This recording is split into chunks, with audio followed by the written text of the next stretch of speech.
parts. We've been to Vietnam, we've been to Warsaw, we've been to Egypt, we've been to the rabbi's office, we've been to the Hudson Valley, and I hope I didn't leave any place out. So now everybody ready for Utica 1835.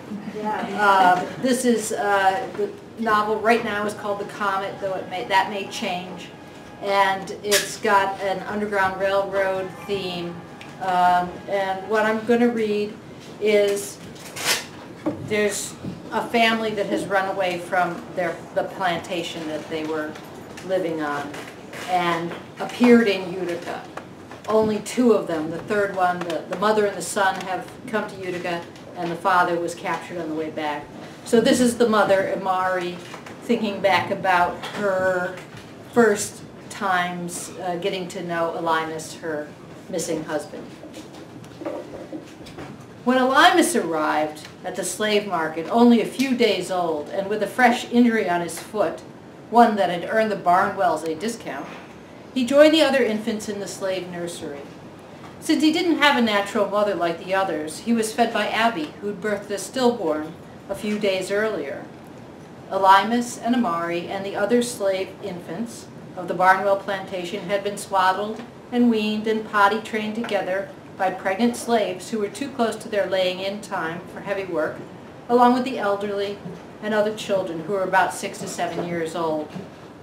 At 8 years old, Elimus and Amari and the others graduated to the trash gang that moved around the plantation, picking up the refuse from the main house as well as the other buildings and cabins. The trash was collected and separated. Food scraps and such went into a pile near the kitchen to rot and be used in the garden to enrich the soil. Some items from the master's house, like pieces of material, old clothing, chipped crockery, and china, were taken by the slaves to be reused. The rest was burned. As they grew, Amari singled out Elimus from the other slave boys for special attention. One hot, sulky afternoon, when they were both about 10 years old, he ran by her carrying a freshly filled water bucket that was destined to soothe the parched throats of the field hands. She poked out her thin ankle and sent him sprawling. The water arced in the air like a clear rainbow before splashing to the dirt, raising its own mini dust storm. Elimus had the wind knocked out of him. He pulled himself off the ground, wheezing and angry. "What'd you go and do that for?" he said. "I didn't do nothing," she said. "You sure did." His broad face was contorted in anger. She stood up and regarded him coolly. Unsure of what to do, he raised his hand to slap her. Their eyes locked. He stopped in mid-swing. He took a breath and made an attempt to re-engage his hand, but the gesture had lost its force. She snorted and then watched the astonishment shoot through his eyes. A new resolve hardened his features. "You're just a girl," he said. He spat on the ground. "You ain't even worth hitting." For a while, whenever he crossed her path, he squinted at her, lips pressed tightly together, normally smooth brow a lumpy field. She knew that he no longer considered her beneath his notice, as unimportant as some sowbug. If it seemed to her that he had taken her for granted and forgotten about the flying bucket, her shin found a way to remind him. He never hit her, but he was not helpless.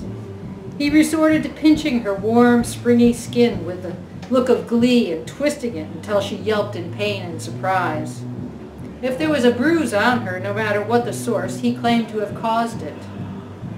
One Sunday morning when they were about 13 and were excused from their duties, he in the blacksmith shop and she attending to Mrs. B's demands, they walked together down the steep, leafy path between the master's house and the river to hear one of the elder slaves preach.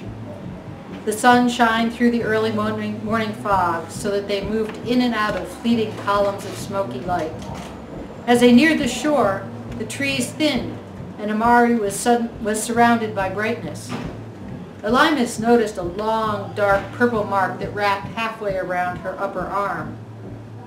"I seen I got you real good," he said. He caught up with her and lightly rubbed his thumb over the welt. "Ouch!" she said, pulling away. She stopped in sight of the river and the circle of young and old slaves who had come to the service. "You must be one big dummy if you want to own every lick I got," she whispered. "You got switched?" he said, serious, looking over her body for other signs of a beating. "Well, that ain't from no pinch of yours," she said. His spine shifted, each vertebrae stacking itself in a perfect board-straight line. "Who done it?" "You can't do nothing about it, so I ain't even gonna say." Don't tell me what I can't do," he said. "I ain't gonna be the one to get you killed," she hissed. He considered for a moment, rubbing his index finger along his upper lip, touching the few curled hairs that had recently sprouted. "That there don't look like it's from a willow switch. It ain't no cane mark, too thin." He poked his finger into the spot on her back where a longer weapon, like a bullwhip, would have caused further damage. She yelped and twisted away. "Keep your hands off of me," she said. "I ain't yours to touch any time you like." "I know who done it," he whispered. "It ain't none of your business," she said, looking over her shoulder toward the gathered slaves. Folks were taking seats on felled trees that had been arranged in rows. Her mother was waving and nodding at an empty space next to her. "Why'd the overseer done it?" he asked Elimas. "He knows you're Mrs. B's girl. He ain't got no business with nobody in the house." Amari's face grew hard. She knotted her hands into fists and started toward her mother. Elimas stepped around her and stood in her way. "Why are you running away from me?" he said. "You got to mind what you got to mind," she said through her teeth. "Is he after you?" he said. She pivoted and stalked up the hill. He ran and caught her by the arm. She winced. "Is he after you?" Her eyes flicked to the service. Old Quack was telling everybody to quiet down. Children who'd been dancing around the outside of the circle were captured and seated on laps. Amari looked at Elimas. "Don't do nothing," she said. But deep down in her belly, she felt a tingle of excitement. A month later, Amari woke well before dawn to the urgent clanging of the morning bell and the smell of smoke. She heard shouts and staggered out of her mother's cabin. Slaves were being roused from their beds by Master Paul's shout of "Fire!" He held a torch that lit the open yard between the slave cabins and threw wild shadows on surrounding trees. "Fire! Grab your buckets! We need water!" She unhooked her bucket from the outside wall of the cabin and rushed to the river.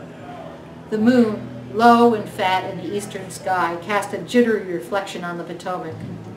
She waded into the cold river and joined the others dunking their buckets. She turned to bring the water up the hill toward the fire, and she saw Elimas. He noticed her looking at him and quickly averted his eyes. When she reached the top of the hill, she saw that one of the small buildings off to the left of the family house was ablaze. Bright flames and sparks and smoke shot into the air. The roaring sound of the wood burning shocked her. She'd never seen a fire that big. Slaves and the master's family worked together throwing buckets of water on the house, but the heat that radiated from the building pushed them back. Master James ordered everybody to run just before the front wall of the structure collapsed in an explosion of sparks. Elimas arrived and stood next to Amari. She knew it was the overseer's house, burning as quickly as if the devil himself were pumping a set of bellows. The overseer was nowhere in sight. He had not been at the slave cabins to sound the alarm. He was not now moving people into a line to make a bucket brigade, or ordering people to douse the nearby buildings with the flames that were spreading across the dry grass. Master James and his boys were doing all that. Amari slid her gaze away from the fire and looked at Elimas. His face was placid, brow smooth, untroubled. His sweat reflected the orange dance of the fire. With deliberate slowness, he turned to her and stared into her eyes. Her throat tightened, and her heart beat so hard that her fingers throbbed with its rhythm. She understood it all. The overseer was dead, lying no doubt among the flames and embers of his house. With that one look, she knew Elimas was not afraid to risk everything for her. The line that had started with the overseer raising his hand to crack the whip, which had caused the bruise that circled her thin arm, now wound her and Elymas together as tightly as a wedding knot. Later, Elymas pulled her off into the woods, and she let herself be his, and let him touch her anywhere he liked. She never underestimated his anger again.